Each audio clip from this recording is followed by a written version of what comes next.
جموں کشمیر میں اب جب کہ الیکشنز جو یہاں پہ ودھان سبھا کے جو الیکشنز ہو رہی ہیں، سبھی پارٹیوں کا یہ کہنا ہے، خاص کر بی جے پی کے جو بڑے بڑے نیتا ہیں ان کا یہ کہنا ہے کہ اب مارچ یا اپریل میں یہاں پہ ودھان سبھا کے الیکشن ہونے والے ہیں، جس کو لے کر یہاں پہ جتنی بھی پارٹیز ہیں، چاہے اس میں بی جے پی ہے، چاہے یہاں پہ پی ڈی پی ہے، این سی آئی یا باقی جو انیہ پارٹیز ہیں، انہوں نے اب اندرونی طور پر اپنی تیاریاں مکمل کر لی ہے۔ اور یہی کارن ہے کہ یہاں پہ کل شام کو جو یہاں پہ نیشنل کانفرنس جو سب سے بڑی پارٹی ہے، انہوں نے اپنے جو 47 کانسٹیچوئنسیز جو کشمیر گھاٹی میں ان کے لیے اپنے انچارج کے جو ان کے ناموں کا اعلان کر دیا ہے۔ اور سب سے بڑی اس میں بات یہ ہے کہ یہاں پہ جو نیشنل کانفرنس کے جو گاندربل کے ودھائک تھے شیخ اشفاق، جنہوں نے 2014 میں الیکشن لڑا تھا این سی کی سیٹ پہ، حالانکہ اس سے پہلے دیکھا جائے تو گاندربل سے ہمیشہ یا تو فاروق عبداللہ کے والد شیخ محمد عبداللہ الیکشن لڑا کرتے تھے، یا اس کے بعد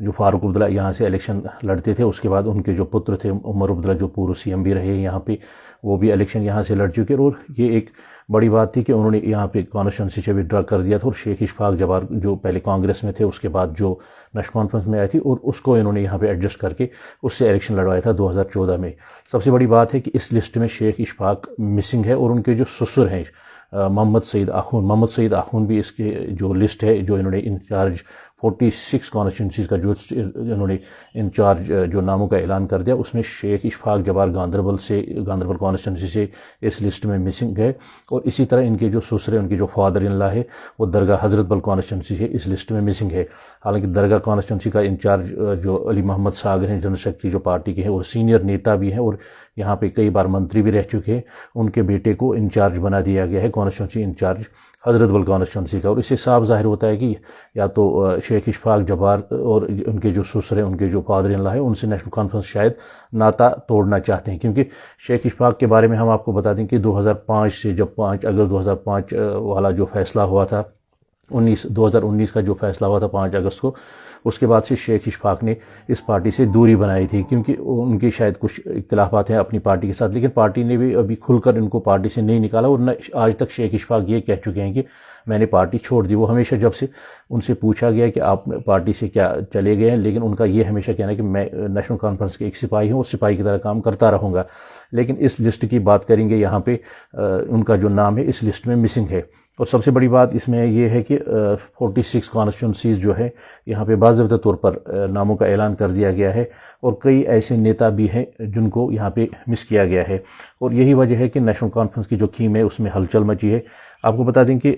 یہاں پہ جو سب سے بڑی بات ہے، یہاں ہم آپ کو لسٹ بتا دیں کہ خاص ہم آپ کو بتا دیں، کرنا سے کفیل الرحمان جو پارٹی کے انچارج بنائے گئے، اسی طرح تریگرام سے سیف اللہ میر ان کو انچارج بنا دیا، اور کپوارہ سے ناصر اسلم وانی جو پارٹی کے پروویژنل پریزیڈنٹ ہیں، ان کو وہاں پہ انچارج بنا دیا گیا۔ اسی طرح لولاب کانسٹیچوئنسی کیشر جمشید لون جو مشتاق احمد لون کے بیٹے ہیں، مرحوم مشتاق احمد لون کے بیٹے ہیں، ان کو کانسٹیچوئنسی انچارج بنا دیا گیا۔ اسی لیے سب سے بڑی جو بات ہے یہاں پہ اوڈی میں محمد شفیع جو اوڈی تھے، ان کے بیٹے ڈاکٹر سجاد اوڈی کو کانسٹیچوئنسی انچارج بنا دیا گیا۔ بارہمولہ سے غلام حسن راہی کو بنا دیا گیا ہے، اور بانڈی پورہ سے نذیر احمد ملک کو بنا دیا گیا، اور لال چوک جو سری نگر کا مین ایریا ہے، احسان پردیسی کو انچارج بنا دیا گیا۔ اور گاندربل کا جو مین جو ہے گاندربل کانسٹیچوئنسی، وہاں سے غلام نبی راتھر کا نام سامنے آ رہا ہے۔ اور یہی صاف دکھائی دے رہا ہے کہ نیشنل کانفرنس نے اس لسٹ میں مس کیا ہے شیخ اشفاق جبار کو۔ اور علی محمد ساگر جو پارٹی کے سینئر نیتا ہے، ان کو جو جہاں سے وہ الیکشن لڑ رہے ہیں